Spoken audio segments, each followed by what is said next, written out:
20h sur la télévision Futur Média. Bonsoir et bienvenue à tous. Tout de suite, le sommaire de cette édition. Macky Sall en guerre contre la corruption. Pour le chef de l'État, des stratégies de lutte s'imposent pour combattre ce fléau. Macky Sall présidait une rencontre sous-régionale sur la loi portant sur déclaration de patrimoine pour la sauvegarde des deniers publics. Les besoins en eau des populations comblées à l'échelle du territoire sénégalais, en particulier dans les zones rurales. L'assurance est du docteur Amadou Dia, directeur de la gestion des ressources en eau au ministère de l'Hydraulique, et c'était en marge du lancement de la semaine de l'eau. Réponse du berger à la bergère. Abdoulaye Wilane n'y va pas avec le dos de la cuillère. Suite à la sortie d'Aïssata Tall Sall sur la démocratie interne au sein du Parti socialiste, le porte-parole l'accuse de se victimiser et qualifie sa candidature d'inopportune dans un contexte où la parité est remise en cause. Et puis dans le focus du jour, coup de projecteur sur un nouveau business qui gagne du terrain à Dakar, l'aménagement d'espace en aire de jeu. Les clients applaudissent et les promoteurs, particuliers pour la plupart, se frottent les mains.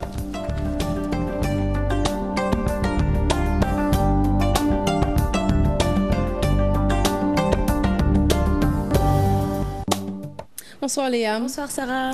Rebonsoir à tous. Un journal que nous ouvrons avec cette rencontre ce lundi à Dakar, le lancement de la semaine de l'eau avec une assez bonne nouvelle pour les populations, Léa. Les besoins en eau seront comblés dans tout le territoire sénégalais et en particulier dans les zones rurales. L'annonce est du docteur Amadou Dia. Il est directeur de la gestion et de la planification des ressources en eau au ministère de l'Hydraulique. Nous l'écoutons au micro d'Aliou Kane. Le ministère a procédé à des évaluations du secteur. Donc on a recensé de manière très pratique les zones où il y a ce déficit et des solutions sont en train d'être mises en œuvre, notamment par la mise en place des projets, mais aussi des obtentions de financement. Bon, je vous rappelle qu'il y a un programme spécial du président de 300 forages destinés au monde rural, dont la mise en œuvre est réellement en cours. Certains sont déjà terminés, d'autres sont en cours de discussion et d'autres sont exécutés.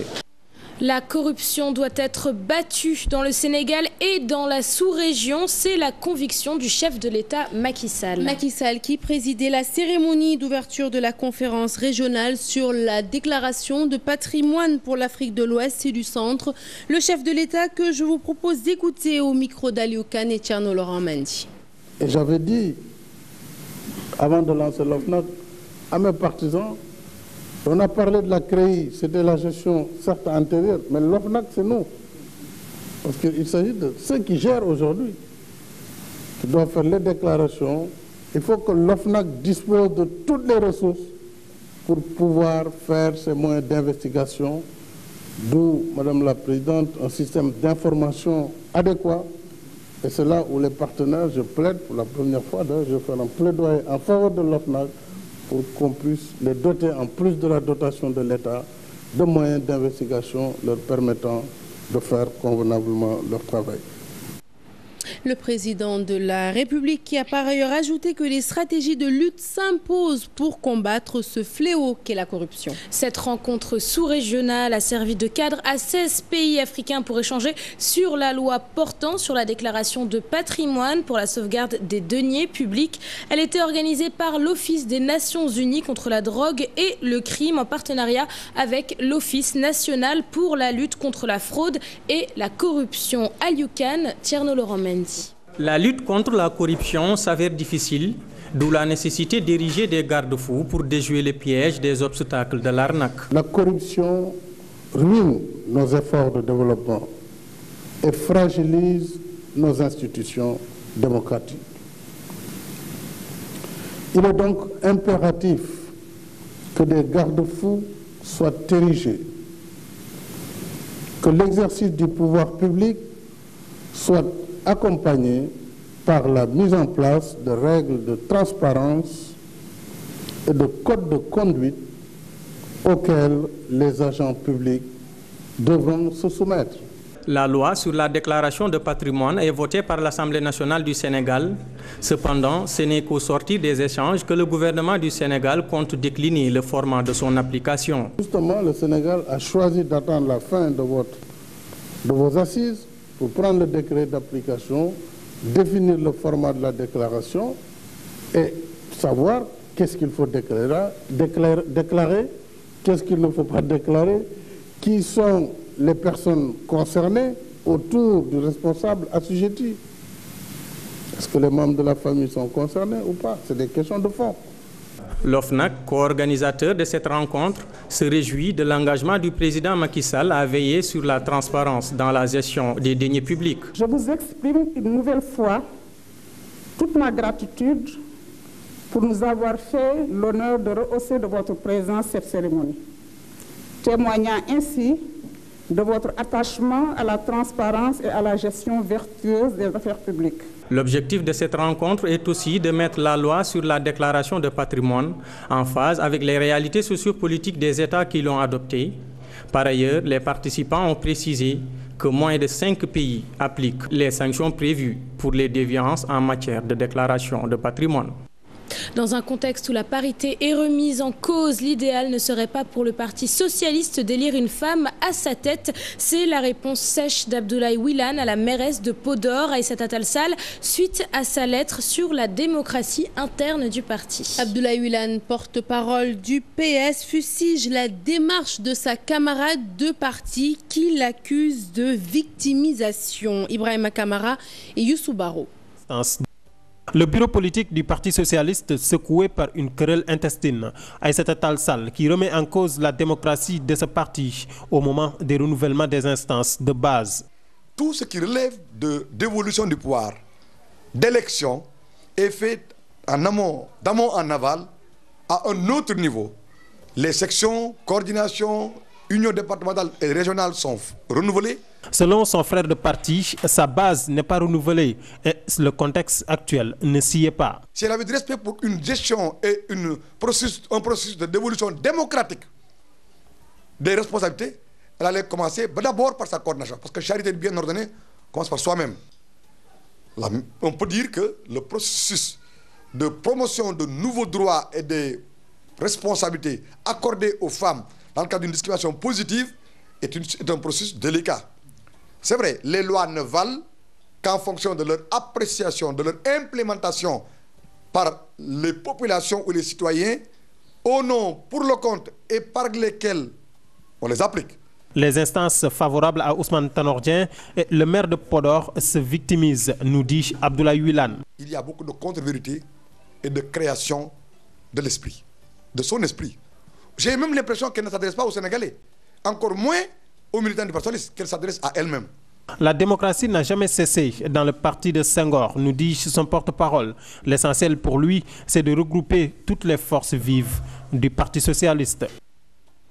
Une mesure qui sera effective à partir du 1er janvier 2017, la possibilité pour les ministères et institutions constitutionnelles de procéder à des ordonnances de crédit sans l'aval du ministère des Finances. Un acte toutefois soumis à condition, les ministères devront obtenir des résultats. Et pour y parvenir, un séminaire de formation a été organisé à l'intention des inspecteurs et des agents au niveau du ministère. Celui-ci portait sur la gestion axée sur les résultats et le contrôle des performances. Aïssatou Païfal. Pour une meilleure efficacité dans la supervision du contrôle interne, les inspecteurs vont se doter d'un nouveau dispositif de travail. Nous avons 2 chantiers. Le premier chantier, c'est de mettre en place un dispositif de contrôle interne dans les ministères conforme avec la gestion par programme. Mais également de procéder au renforcement des capacités des inspections internes et des agents qui seront chargés de la mise en œuvre de ce dispositif. En effet, à partir du 1er janvier 2017, tous les ministères ordonneront leur propre crédit. Parce que vous savez que la gestion axée sur les résultats va nous permettre, disons, de mieux atteindre les résultats par rapport aux objectifs qui sont fixés. Et si nous arrivons avec moins à mieux gérer, à atteindre nos résultats, on pourra faire beaucoup plus. Donc je crois que c'est ça qui est important. C'est-à-dire que maintenant, avec peu, on pourra faire beaucoup plus que ce que nous faisions auparavant. Une formation des agents et des inspecteurs internes qui se fera bien avant la date prévue. Nous assurons depuis l'année dernière la formation des inspecteurs internes des ministères qui occupent une place centrale dans ce dispositif. Sur la gestion axée sur les résultats, l'ensemble des agents de l'inspection générale d'État doivent être bien outillés afin de mener à bien leur travail. Notre focus du jour à présent, il ne manquera pas de plaire aux férus de sport, de football en particulier, avec ce nouveau business qui gagne du terrain à Dakar, l'aménagement d'espaces en aire de jeu. L'idée séduit de nombreux promoteurs qui ont investi le créneau. Ces derniers, après avoir aménagé ces terrains, le louent à l'heure à des tarifs qui varient entre 25 000 et 50 000 francs CFA, des prix que certains clients trouvent chers, même s'ils finissent souvent par céder. Younous Diatta. Confronté à un manque d'espace de jeu, Dakar voit naître un nouveau business qui consiste à aménager puis mettre en location des terrains de foot. Nombreux sont les promoteurs à s'être lancés et apparemment ça se passe bien. Ça se passe bien pour le moment. Pour le moment, ça marche, bien qu'on aimerait que ça se développe un peu plus. Des particuliers aux entreprises, les clients varient et trouvent en ces lieux un cadre adéquat pour pratiquer le football, même si le prix reste un peu cher. On a toutes sortes de clients, des entreprises, des particuliers, des enfants, des adultes, des vétérans. C'est des terrains dont le cadre est adapté à nos besoins. Le cadre il est idéal, il est jovial. Je suis obligé d'adhérer à leur politique, mais tout le temps à chaque fois les exhortant à diminuer pour avoir plus de monde. Oui, c'est de qualité, parce que vraiment jouer dans les terrains mauvais, ça risque de nous amener des graves blessures. C'est un peu cher, mais c'est la qualité qui compte. Variant entre 25 000 et 50 000 francs l'heure, ces tarifs peuvent sembler exorbitants, mais se justifient par le poids des charges. 5-30 000. C'est pas très cher parce que nous avons juste essayé de nous aligner sur le marché prix. Le gazon demande beaucoup d'entretien. L'entretien du gazon demande beaucoup d'argent, et beaucoup de moyens. L'argent qui nous vient de la location retourne sur le terrain pour entretenir le gazon. La pratique du football dans de bonnes conditions tend à devenir un luxe pour les Dakarois. Le manque d'air de jeu et une politique insuffisante tendent à tuer la notion de l'esprit sain dans un corps sain.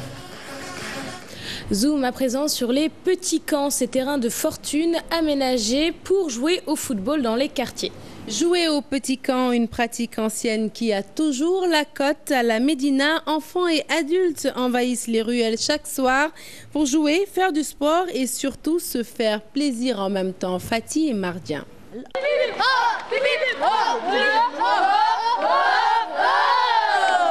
À cette heure de la journée, Fallou et ses camarades de jeu transforment cette ruelle en un terrain de foot. Cela fait longtemps que je joue au football dans ce quartier. Je joue les week-ends, mais surtout les après-midi. Ici, à la Médina, rue 26, angle 27, les va-et-vient incessants des véhicules perturbent le jeu. Les petits garçons sont conscients du danger qu'ils côtoient. Quand un véhicule passe, on marque une pause. Ce n'est pas sûr, mais nous n'avons pas où jouer. Mes camarades de jeu et moi formons de petits groupes. Nous faisons attention aux véhicules aussi. Autre lieu, autre groupe de jeunes. Nous sommes à la rue 33. Ici, le jeu est plus organisé. Nous jouons des parties de 10 minutes chacune. Mais si une équipe marque avant la fin du temps prévu, l'équipe adverse sort et cède sa place à une autre. Nos grands-parents et nos parents ont joué au foot dans ce quartier. C'est une sorte de tradition pour nous. Ces terrains de foot, le temps d'un après-midi, perturbent la quiétude de certains riverains. Dans tous les cas, ici à la Médina, enfants et adultes prennent d'assaut chaque soir les rues, histoire de faire du sport et se faire plaisir. Angor, c'est le stade qui fait office d'aire de jeu avec 2 terrains pour permettre aux associations sportives culturelles, mais aussi aux clubs de s'adonner à leurs loisirs. Un accès toutefois payant pour les pratiquants, c'est le cas pour les ASC qui cotisent. En ce qui concerne la petite catégorie, une subvention leur est généralement réservée. Maïmouna Ndiaye, Alioune Diagne. Annexe et normal, 2 types de terrains au stade de Ngor. Pour les ASC, le calendrier est bien défini. Les matchs se font à tour de rôle. Pour jouer ici, c'est très simple. Les ASC s'organisent chacun à son jour. C'est valable pour toutes les semaines. Pour la petite catégorie, un équipement est exigé. La catégorie junior, quant à elle, débute ses entraînements en début d'après-midi, à partir de 16h. Les joueurs ont leur propre école. On leur demande simplement un équipement. Toutefois, certains joueurs se plaignent. Ils réclament un terrain synthétique. Le terrain n'est pas bien et que nous comptons sur l'appui des autorités pour qu'ils puissent nous aider à mettre le synthétique sur le terrain. On aimerait que le terrain soit ne serait-ce que synthétisé parce que bon, il est difficile de jouer dans ces conditions puisque ici, quand tu tombes, tu te blesses très rapidement. Si ça a été synthétisé, ça nous ferait encore beaucoup plus de plaisir et ça nous permettrait aussi de mieux jouer notre football. Dans ces conditions, nombreuses sont les compétitions qui sont délocalisées dans un souci de performance. Nous parlons de toute autre chose à présent avec un sujet qui fait l'actualité ces derniers jours, la montée en flèche de l'extrême droite en Europe et particulièrement en France. Nos analystes s'expliquent. Alors selon Boubacar Sey de l'ONG Horizon sans frontières, cette situation résulte d'un échec de l'intégration culturelle. Ibrahima Kane et Tcherno Laurent Mendy. Il faut parler de l'échec de l'intégration culturelle qui va s'accentuer et il y a 2 valeurs fondamentales dans la société française qui est l'égalité et le respect. Non, le droit au respect. Le droit au respect. Ces 2 valeurs seront complètement bafouées avec l'avènement du Front National. Faudrait-il rappeler que l'Europe aussi a un devoir de protection envers un flux migratoire qu'on appelle aujourd'hui l'immigration forcée. Alors, avec l'avènement du Front National, les choses vont se compliquer. La liberté de culte sera bafouée en France. Ça va créer d'autres tensions.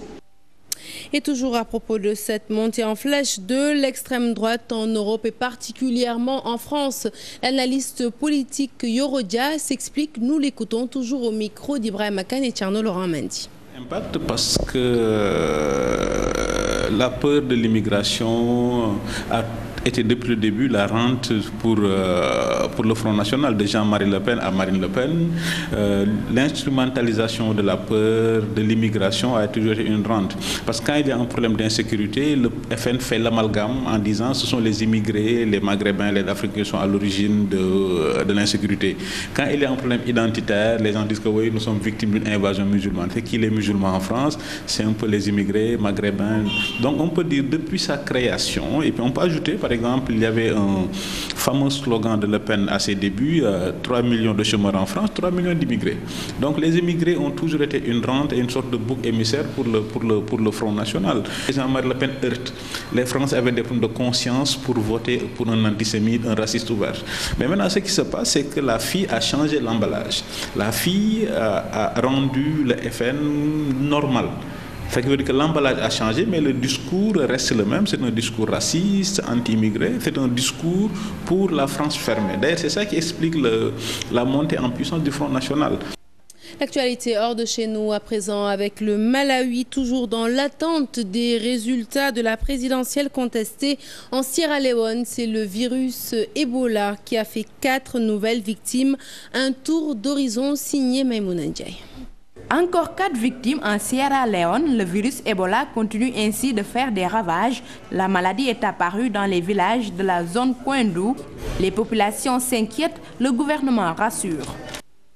Le résultat de l'élection présidentielle fortement attendue au Malawi, la commission électorale a réussi à calmer certains partis politiques, mais la bataille va encore durer, préviennent certains analystes.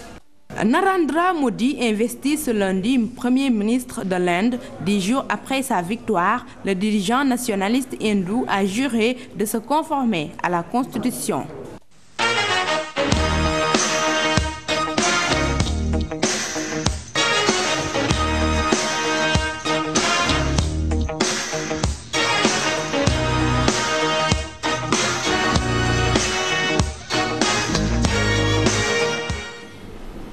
Sport que nous ouvrons avec du football bien de chez nous, Léa. Tout à fait, Sarah. Niaritali a tenu en échec le Casasport sur le score d'un but partout. Suivons ce reportage signé Abdoulaye Diallo. C'est le match de la 22e journée du championnat sénégalais de Ligue 1 professionnel de football qui a opposé le Casasport habillé dans ses couleurs habituelles vert-blanc à l'équipe de Niaritali qui est en maillot bleu. Match joué au stade régional de Kolda où Niaritali a tenu en échec le Casasport.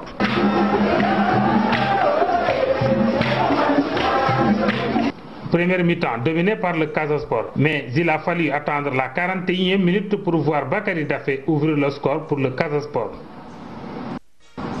En seconde période, les poulains à Lamine Dieng se sont réveillés pour prendre d'assaut le camp du Casasport, ce qui leur vaut le but de l'égalisation à la 77e minute, but inscrit par Youssouf Badji.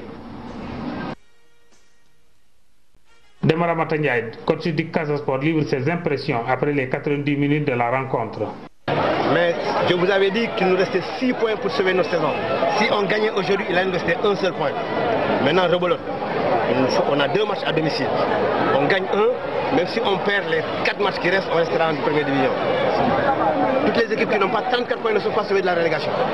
Non, mais quand tu joues et tu as des occasions de but et tu ne les mets pas là-dedans, tu mets l'adversaire en confiance, l'adversaire dit mais ni d'autres double, ils ne vont plus marquer et ils vont aller à l'abandon. Mais à la 5e minute, on l'avait, à la 12e minute, on l'avait, et à la 2e période, on Lamine Dieng, entraîneur de Niaritali qui suppose que ce score permet à son équipe de s'éloigner de la zone de relégation, soutient que c'est un bon résultat. Le score de parité est il existe. Donc, étant en déplacement ici, avec la chaleur aussi, compte tenu de nos nombreux blessés, je pense que c'est un bon résultat qui nous permet encore de voir s'éloigner la zone de relégation par la zone de... Du sport toujours, mais hors de chez nous, les champions d'Europe du Real Madrid ont fêté leur victoire en Ligue des Champions avec leurs supporters. Comme vous le voyez sur ces images, les Merengues ont d'abord paradé dans les rues de la capitale avant de communier avec leurs supporters dans leur stade du Santiago Bernabéu. Voilà, ces belles images mettent fin à la page des sports, mais aussi à cette édition. Merci de l'avoir suivi. Prochain rendez-vous de l'information, le 0h, qui sera présenté par Chertiane Diao. À 21h, vous aurez toute l'équipe de votre magazine hebdomadaire sportif, Sport à la Une, présenté par Mamfa Toundoy, et l'info continue sur votre site www.gfm.sn. Merci Léa. Merci Sarah. Merci à tous de nous avoir suivis et agréable fin de soirée sur cette antenne. Au revoir.